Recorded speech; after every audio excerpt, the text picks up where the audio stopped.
Governor और Mysore university के chancellor Shri Vajubhai वाला जी,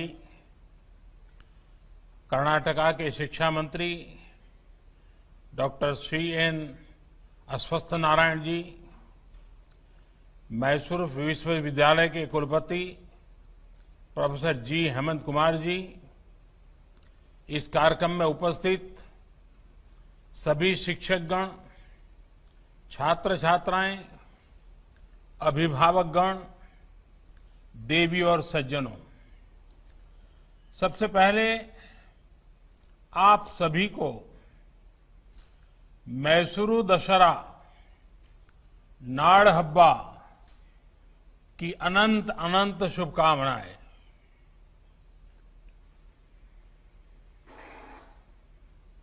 कुछ समय पहले मैं तस्वीरें देख रहा था कि इस बार कोरोना के खतरे के कारण भले ही अनेक बंदिशें हो, लेकिन उत्सव की उमंग पहले जितनी ही है। हालांकि इस उमंग में कुछ दिन पहले हुई भारी बारिश ने रुकावट डालने की कोशिश की है। सभी प्रभावित परिवारों के प्रति मेरी संवेदनाएं हैं। केंद्र सरकार और कर्नाटका सरकार मिलकर राहत की हर संभव कोशिश कर रही है। साथियों, आज आपके लिए बहुत ही बड़ा दिन है। वैसे तो मेरा प्रयास रहता है कि ऐसे अवसरों पर अपने यंग फ्रेंड्स के उनसे आमने सामने फेस टू फेस मुलाकात कर सकूं और मैसूरू आने वाले मैसूर यूनिवर्सिटी के गौरवशाली विरासत 100वें दीक्षांत समारोह का हिस्सा बनने की तो बात मैं समझता हूं कुछ और ही होती, लेकिन इस बार कोरोना के कारण हम रियली नहीं, वर्चुअली जुड़ रहे हैं। ಘಟಿಕೋತ್ಸವದ ಈ ಸ್ಮರಣೀಯ ಸಮಾರಂಭದ ಸಂದರ್ಭದಲ್ಲಿ ನಿಮಗೆಲ್ಲರಿಗೂ ಅಭಿನಂದನೆಗಳು. ಇದು ಪದವಿ ಪ್ರಮಾಣ ಪತ್ರ ಪಡೆಯುತ್ತಿರುವ ಎಲ್ಲರಿಗೂ ಶುಭಾಶಯಗಳು. ಬೋಧಕ ಸಿಬ್ಬಂದಿಗೂ ಶುಭಾಶಯಗಳನ್ನು ಕೋರುತ್ತೇನೆ. साथियों, मैसूर यूनिवर्सिटी प्राचीन भारत की समृद्ध शिक्षा व्यवस्था और भविष्य के भारत के एस्पिरेशंस और कैपेबिलिटीज का एक प्रमुख केंद्र है. इस यूनिवर्सिटी ने राजर्षि नालवाड़ी कृष्णराज वडेयार और एम विश्वेश्वरैया जी के विजन और संकल्पों को साकार किया है. मेरे लिए सुखद संयोग है कि आज से ठीक 102 साल पहले आज के ही दिन राजर्षि नालवाड़ी कृष्णराज वडेयार ने मैसूर यूनिवर्सिटी के पहले कॉन्वोकेशन को संबोधित किया था. तब से लेकर आज तक रत्नगर्भा प्रांगण, इस रत्नगर्भा प्रांगण ने ऐसे अनेक साथियों को ऐसे ही कार्यक्रम में दीक्षा लेते हुए देखा है, जिनका राष्ट्र निर्माण में अहम योगदान रहा है. भारत रत्न डॉक्टर सर्वपल्ली राधाकृष्णन जी जैसे अनेक महान व्यक्तित्वों ने इस शिक्षा संस्थान में अनेकों विद्यार्थियों को नई प्रेरणा दी है। ऐसे में आप सभी पर, आपके परिवार के साथ साथ हम सभी का विश्वास भी अधिक है और साथ साथ उम्मीदें भी अधिक है। आज आपकी यूनिवर्सिटी, आपके प्रोफेसर्स, टीचर्स आपको डिग्री के साथ साथ देश और समाज के प्रति आपकी जिम्मेदारी भी सौंप रहे हैं। साथियों, हमारे यहां शिक्षा और दीक्षा युवा जीवन के दो अहम पड़ाव माने जाते हैं। ये हजारों वर्षों से हमारे यहां एक परंपरा रही है। जब हम दीक्षा की बात करते हैं तो ये सिर्फ डिग्री प्राप्त करने का ही अवसर नहीं है। आज का ये दिन जीवन के अगले पड़ाव के लिए नए संकल्प लेने की प्रेरणा देता है। अब आप एक फॉर्मल यूनिवर्सिटी कैंपस से निकलकर रियल लाइफ यूनिवर्सिटी के विराट कैंपस में जा रहे हैं। एक ऐसा कैंपस होगा जहां जो नॉलेज आपने हासिल की है उसकी एप्लीकेबिलिटी काम आएगी। साथियों, महान कन्नड़ लेखक और विचारक गोरूरु रामस्वामी आयंगर जी ने कहा है, शिक्षणवे जीवनद वेलकु, यानी एजुकेशन जीवन के मुश्किल रास्तों में रोशनी दिखाने वाला माध्यम है। आज हमारा देश जब परिवर्तन के एक बड़े दौर से गुजर रहा है, तब उनकी ये बात बहुत ज्यादा प्रासंगिक है। बीते 5-6 साल ये निरंतर प्रयास हुआ है कि हमारी शिक्षा, भारत का एजुकेशन सिस्टम छात्रों को 21वीं सदी की आवश्यकताओं के बीच आगे बढ़ने में भी और मदद करें। विशेष तौर पर हायर एजुकेशन में इंफ्रास्ट्रक्चर के निर्माण से लेकर स्ट्रक्चरल रिफॉर्म्स पर बहुत ज्यादा फोकस किया गया है। भारत को हायर एजुकेशन का ग्लोबल हब बनाने के लिए हमारे युवाओं को कॉम्पिटिटिव बनाने के लिए क्वालिटेटिव और क्वांटिटेटिव हर स्तर पर कोशिश की जा रही है। साथियों, आजादी के इतने वर्षों के बाद भी साल 2014 से पहले तक देश में 16 आईआईटीज थी। बीते 6 साल में औसतन हर साल एक नई आईआईटी खोली गई है। इसमें एक कर्नाटका के धारवाड़ में भी खुली है। 2014 तक भारत में 9 ट्रिपल आईटीज थी। इसके बाद के 5 सालों में 16 ट्रिपल आईटी बनाई गई है। बीते 5-6 साल में 7 नए आईआईएम स्थापित किए गए हैं, जबकि उससे पहले देश में 13 आईआईएम ही थे। इसी तरह करीब 6 दशक तक देश में सिर्फ 7 एम्स देश में सेवाएं दे रहे थे। साल 2014 के बाद इससे 2 गुने यानी 15 एम्स देश में या तो स्थापित हो चुके हैं या फिर शुरू होने की प्रक्रिया में है। साथियों, बीते 5-6 सालों से हायर एजुकेशन में जो प्रयास हो रहे हैं, ये प्रयास सिर्फ नए इंस्टीट्यूशन खोलने तक ही सीमित नहीं है। इन संस्थाओं में गवर्नेंस में रिफॉर्म से लेकर जेंडर और सोशल पार्टिसिपेशन सुनिश्चित करने के लिए भी काम किया गया है।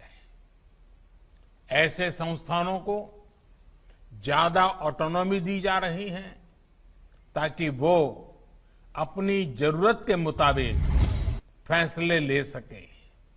पहले आईआईएम एक्ट के उसके तहत देश भर के आईआईएम्स को ज्यादा अधिकार दिए गए। मेडिकल एजुकेशन में भी ट्रांसपेरेंसी की बहुत कमी थी। इसे दूर करने पर भी जोर दिया गया। आज देश में मेडिकल एजुकेशन में पारदर्शिता लाने के लिए नेशनल मेडिकल कमीशन बनाया जा चुका है। होम्योपैथी और दूसरी भारतीय चिकित्सा पद्धतियों की पढ़ाई में रिफॉर्म्स के लिए भी 2 नए कानून बनाए जा रहे हैं।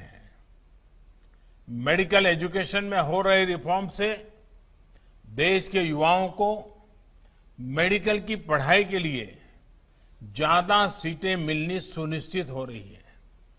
साथियों, राजर्षि नालवाड़ी कृष्णराज वडियार जी, उन्होंने अपने पहले कॉन्वोकेशन संबोधन में कहा था, अच्छा होता मैं अपने सामने एक नहीं 10 लेडी ग्रेजुएट्स देख पाता। मैं अपने सामने आज अनेक बेटियों को देख रहा हूं जिन्हें आज डिग्रियां मिल रही हैं। मुझे बताया गया है कि आज यहां डिग्री लेने वाले विद्यार्थियों में बेटियों की संख्या बेटों से ज्यादा है। ये बदलते हुए भारत की एक और पहचान है। आज शिक्षा के हर स्तर पर देश में बेटियों का ग्रॉस एनरोलमेंट रेशियो बेटों से ज्यादा है। हायर एजुकेशन में भी इनोवेशन और टेक्नोलॉजी से जुड़ी पढ़ाई में भी बेटियों की भागीदारी बढ़ी है। 4 साल पहले देश की आईआईटी में बेटियों का एनरोलमेंट जहां सिर्फ 8% था, वो इस वर्ष बढ़कर 2 गुने से भी ज्यादा यानी 20% तक पहुंच चुका है। साथियों, एजुकेशन सेक्टर में ये जितने भी रिफॉर्म्स हुए हैं, उनको नई नेशनल एजुकेशन पॉलिसी नई दिशा, नई मजबूती देने वाली है। National education policy pre nursery से लेकर पीएचडी तक देश के पूरे एजुकेशन सेटअप में फंडामेंटल चेंजेस लाने वाला एक बहुत बड़ा अभियान है। हमारे देश के सामर्थ्यवान युवाओं को और ज्यादा कॉम्पिटिटिव बनाने के लिए मल्टी डायमेंशनल अप्रोच पर फोकस किया जा रहा है। कोशिश ये है कि हमारे युवा तेजी से बदलते नेचर ऑफ जॉब्स के लिए फ्लेक्सिबल हो, एडॉप्टेबल हो। स्किलिंग, रीस्किलिंग और अपस्किलिंग आज की सबसे बड़ी जरूरत है। नेशनल एजुकेशन पॉलिसी में इसका भी बहुत ध्यान दिया गया है।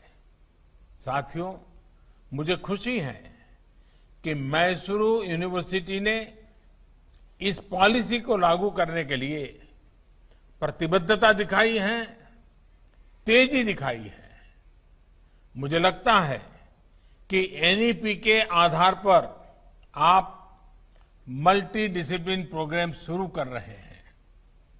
अब जहां तक आपके सपनों और सामर्थ्य का विस्तार हो, उसके मुताबिक आप विषयों का चयन कर सकते हैं।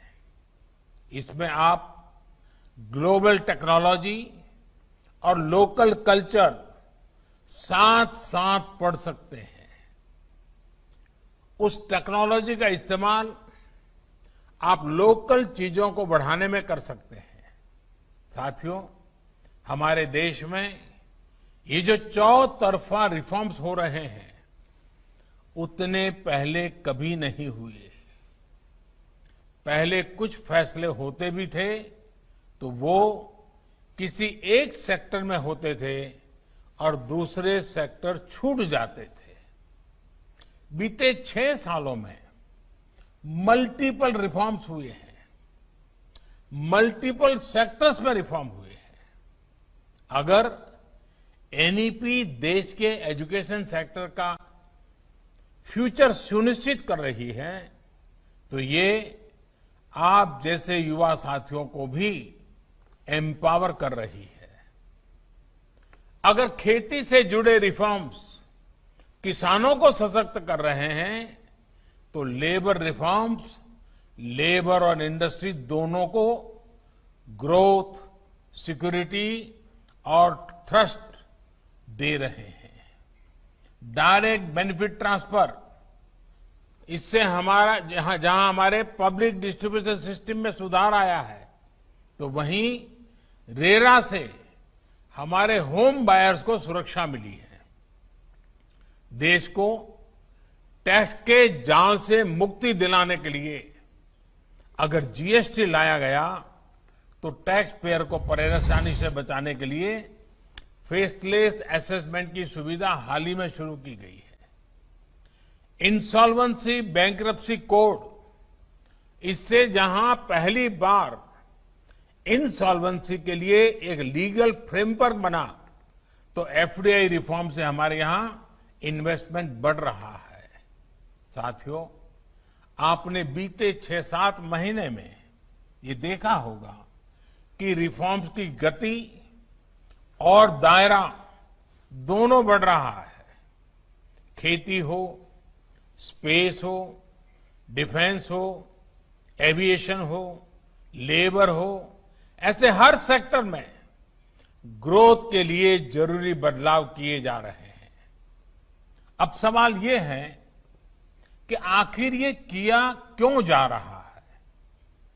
ये आप जैसे करोड़ों युवाओं के लिए ही किया जा रहा है। इस दशक को भारत का दशक बनाने के लिए किया जा रहा है। ये दशक भारत का तभी होगा जब हम आज अपनी फाउंडेशन को मजबूत रखेंगे।